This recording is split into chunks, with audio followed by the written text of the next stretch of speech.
Shout out DTI. Secretary DTI Christine Roque, shout out sa iyo. Kung mapanood mo to, sana nga. Pero I'm sure hindi, kasi hindi ka siguro ng social media, no? Hindi ka ba na-inform sa mga presyo ng bilihin? Ano yung sabi mo? 500 pesos pwede ng pagnotsubena ng mga Pilipino? Sigurado ka dyan? Macaroni at spaghetti? 500 pesos? Pwede na daw. Hindi ka ba na-inform sa presyo? Magkano kilo ng macaroni? Magkano kilo ng spaghetti pasta? Ano yon? 1 kilong spaghetti pasta, 1 kilong macaroni pasta, pakuluan mo, lagyan mo lang konting asin, tas lagay mo na sa pagkainan. Ayun na, pag notsubena na yon. Sus mio Marimar, hindi ka ba na-inform sa presyo? Pumunta ka ngayon ng sari-sari store, tignan mo yung presyo ng macaroni, pasta pa lang. Pumunta ka ng grocery, tignan mo. Ano mabili mo dyan sa 500 pesos mo?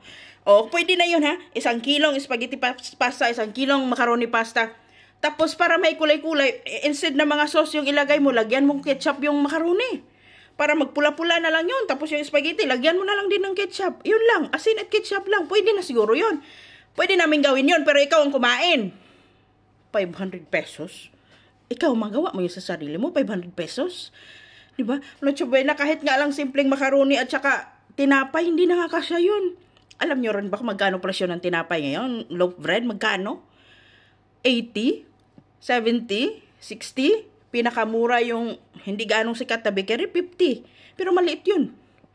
Tapos 500 pesos, okay lang ba kayo? Sus mio Marimar. Kung magmakaroni ka, yung pasta pa lang 1 kilo, mahal na. Bibili ka pa ng gatas condensed, bibili ka pa ng all-purpose cream, bumili ka pa ng ibang ipanghalo mo. Hindi ka siya yung 500. Pwede siguro yun. Makiusap ka siguro sa tindahan. Pwede pabili ng 20 pesos na pasta macaroni, 20 pesos na ganitong panghalo. Pwede siguro yun. Pwede yun. Gawin naming mga Pilipino yun. Pero ikaw ang kumain. Try mong kainin yung 500 pesos budget mo kung anong lasa. Talaga naman. Hindi nag-isip. Pinagmalaki nyo talaga yung mindset nyo. Ang talino. Biruin mo, gumagawa ng sarili niyang presyo. For example, yung taga-bundok, kung taga-bundok kami, hindi namin kayang pumunta ng bayan, pumunta sa mga grocery store para makamura-mura kami sa presyo. Bibili lang kami doon sa mga sari-sari store. May tubo pa yun. Kung bumili yung may-ari ng tindahan ng sari-sari store doon sa grocery store na makamura sila, for example, yung pasta tag 60 ang kilo, for example lang, pag ibenta nila yon sa bundok, aabot na yon ng 70, 75 or else 80 pesos, di ba? Or mas mahal pa doon. Kung yung gatas na bili nila sa department store or sa grocery store na mas mura, kunyari yung condensed milk na bilhin nila ng 35 pesos, yung pinakamura, kunyari lang. Pagdating yan sa bundok, aabot na yan ng 55 pesos, 45 pesos, 50 pesos, may tubo na yon. Yun pa lang yun ha. Ay ano yung ibang sahog? Ay hindi nalagyan ng sahog. Ha? Tapos ikaw kakain. So ang dami naming magluto, worth of 500 pesos, tapos dalhin namin sa bahay nyo, kainin mo lahat kung anong lasa. Ay, sus mio Marimar. Minsan maisip mo talaga na saan yung mga utak ng mga to. Yung ang galing-galing magsalita ba niya sila mismo sa sarili nila, di nila yun magawa. So ikaw, sekretary, magawa mo yun. Kaya mong kainin. Walang lasa. I'm sure wala talagang lasa yun kung ganun yung sinasabi mo. Macaroni, ay Diyos ko, spaghetti. Lasa yun. Sige, pwede, 500 pesos spaghetti. Bili ka 1 kilong pasta.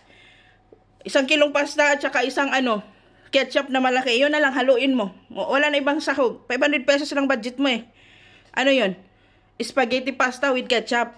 Tapos kainin mo. Ipagluto ka namin, kainin mo kung anong lasa ng 500 pesos mo.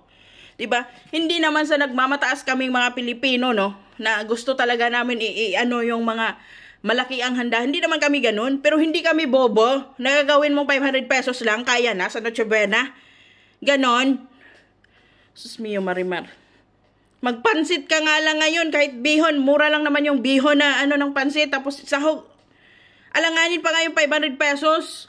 Sus mio Marimar. Hindi na natin maintindihan kung nasaan na yung mga utak ninyo, no? Basta-basta lang kayo maglabas dyan ng statement na ganyan, hindi kayo nag-isip.